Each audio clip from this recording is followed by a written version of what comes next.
এই যুগ আমাদের 2024 আগামী 2025 আরো ভয়ঙ্কর আসতেছে। বাংলাদেশের উপর তো যুদ্ধ মাথার উপরে খাড়া, 2025-এ লেগে যেতে পারে। আমাদের চারপাশে যুদ্ধের দামামা বাজছে, সীমান্ত আক্রান্ত হওয়ার মতো পরিস্থিতি, ঘেরাও দিয়ে ফেলা হয়েছে। কিন্তু আমরা তো এই অবস্থায় আছি যে আমরা যে আত্মরক্ষা করব কিছুই নেই। পরমাণু থেকে আত্মরক্ষারও তো কোনো সুযোগ নেই। যেখানে একটা তীরও চালাতে জানি না আমরা, পরমাণু সম্বন্ধে কি জানি? 3 থেকে 7 দিনে 550 কোটি মানুষ চলে যাবে পৃথিবী থেকে। পরমাণু যুদ্ধ হলে তো 1 বছর হবে না, ওটা 2 বছর হবে না, 3 থেকে 7 দিন। প্রত্যেকটা বিল্ডিং বানাবার আগে, এখন থেকে, আগের ভুল তো যা হয়েছে সর্বনাশ হয়েছে, প্রত্যেকটা বিল্ডিং বানাবার আগে মাটির নিচে আগে 10 তলা 15 তলা যাও, ওইদিকে যাও, বাঁচার উপায়। পরমাণু বোম ইনশাল্লাহ মাটির নিচে তেমন কাজ করবে না, এটা তো উপরের দিকে যায়। এখন সরকারের প্রতি আহ্বান হলো, যেইভাবে পারা যায়, যতটুকু পারা যায়, যা থেকে পারমাণবিক ভয়ঙ্কর ধ্বংসযজ্ঞ থেকে হেফাজতের সে জ্ঞানটা দিতে হবে। আজকে আমার খুতবার বিষয় হলো দেশের নিরাপত্তা।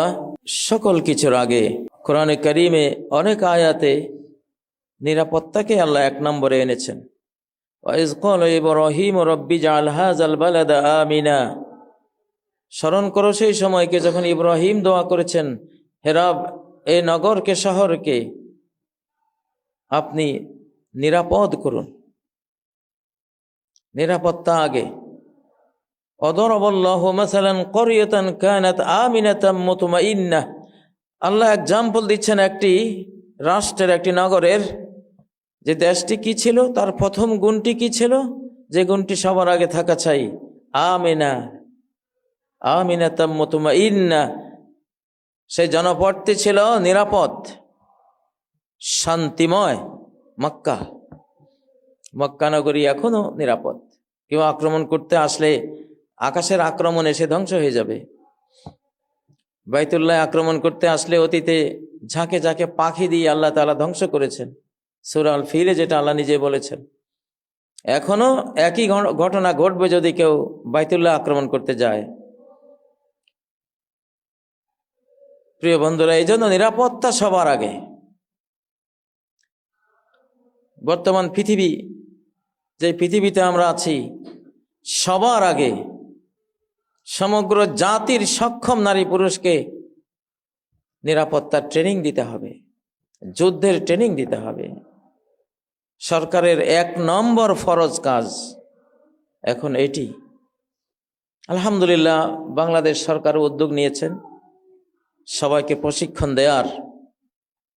আমার এক বন্ধু, তিনি চীন গিয়েছিলেন। তিনি বললেন যে আমি একটা হোটেলে উঠলাম, সেখানে দেখলাম কতগুলো, প্রত্যেকের একটা করে মাস্ক। জিজ্ঞাসা করলাম কিসের মাস্ক এগুলো?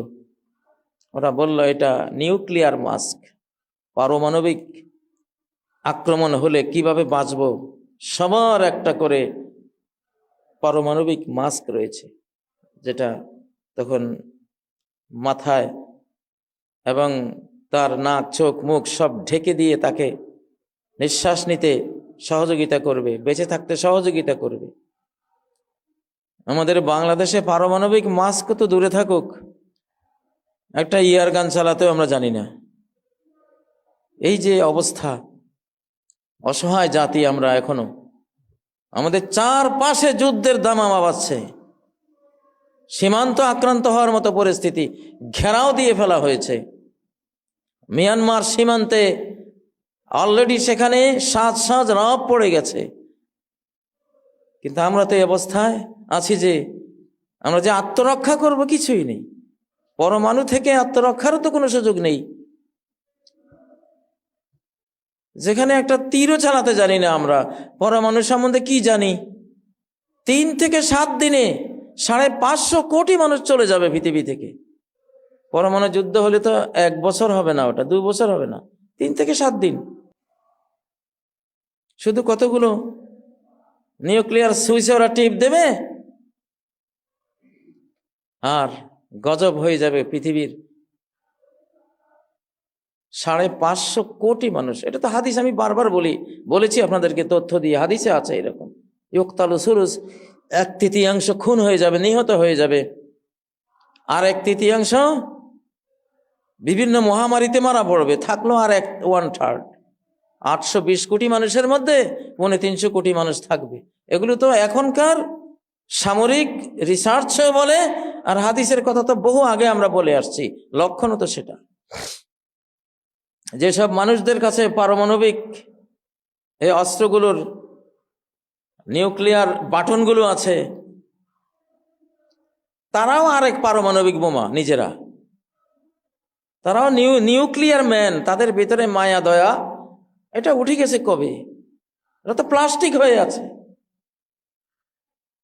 আপনারা এটা হয়তো ভাবছেন যে এটা কি মারতে পারে, এটা কি মারবে? হ্যাঁ, কারণ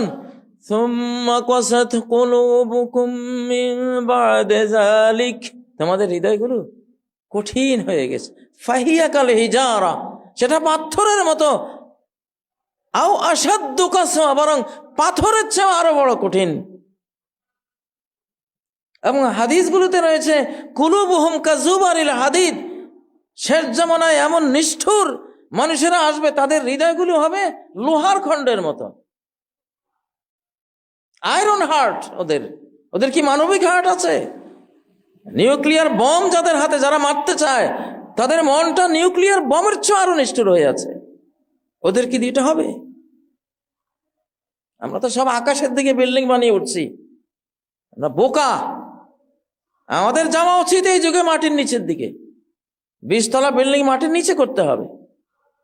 সম্ভব, মাটির নিচে বিল্ডিং করে বাঁচা খুবই সম্ভব। এইসব বিল্ডিং, এসব নগর যারা গড়েছে, ওরা কি খুব বড় জ্ঞানী গুণী? মোটেও না।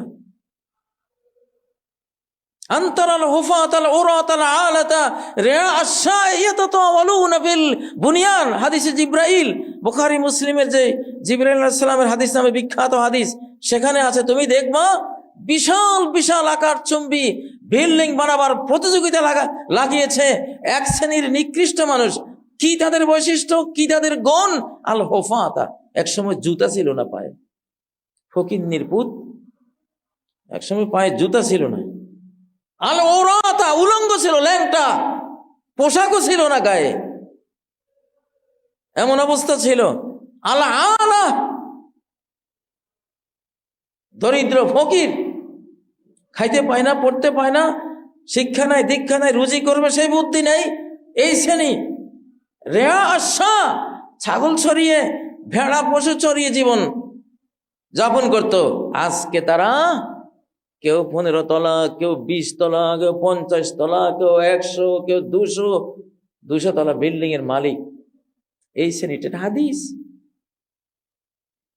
ইতিহাস খোঁজেন, বিশাল বিশাল টাওয়ারের মালিকদের সবগুলি এই 4টা টাইটেল, আল হুফাত, আল উরাত, আল আলাতা, রিয়াসা।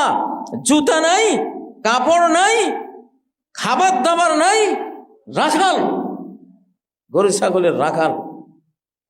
আজকে সে মিলিয়নিয়ার, বিলিয়নিয়ার, আজকে সে কত কিছু। আক্কল আছে তাদের? আক্কল তো নাই, ব্যাককল্লা বানিয়েছে এই মৃত শহর, মৃত নগরী, মরা, প্রাণ নাই, কিছু নেই। সেগুলির মধ্যে আমরা আছি। এখন আমারও তো দোষ আছে। আমি যদি এইসব বিল্ডিং বানাবার বিষয় একটু চিন্তা করা লাগতো, তাহলে আজ থেকে 50, আমি তো 50 বছর আগে বক্তাও ছিলাম না, 40 বছর আগে থেকে ওয়াজ করা দরকার ছিল যে বিল্ডিং নিচে বানাও, নিচের দিকে যাও। এখন যাচ্ছে। এখন ফিলিস্তিন দেখেন, উপরে এক ফিলিস্তিন, ভেতরে আরেক ফিলিস্তিন, মাটির নিচে। আল্লাহ ওদেরকে ওই জ্ঞান দিয়েছে, ওরা মাটির নিচে চলে গেছে, এই জন্য বেঁচে আছে। না হলে গোরস্থান হয়ে গিয়েছিল, সব শেষ হয়ে যেত। ইসরায়েলও একই কাজ করেছে, উপরে এক ইসরায়েল, মাটির নিচে আরেক ইসরায়েল। ওদের কোনো চিন্তা নাই, ওদের পরমাণু মাস সবার আছে। পরমাণু বোম পড়লে ওরা মাটির নিচে ইসরায়েলে ঢুকবে। কিন্তু আমরা কি আছেটা কি? আমাদের তো খালি চোর আর ছুরি আর ছামারি করে কিভাবে দেশের খালি করা যাবে। বিগত একটা আল্লাহ তাআলা ওদের কি বলবো আর, এখন মুখের নাম নিতেও ঘৃণা করেছেটা কি দেশটারে। এই দেশের দুইটাই শক্তি এই দেশের রক্ষার জন্য, একটা সামরিক সেনাবাহিনী, আর একটা হলো ইসলামিক শক্তি, আলিম ওলামা। আলিম ওলামাদের যে জনগণ, এরা এই দেশ রক্ষা শক্তি, এটা এই দুইটা শক্তি এই দেশ রক্ষা করবে, দুইটাই সর্বনাশ করে দিয়েছে বিগত ওই রেজিম, ওই দালাল, ওই দাস।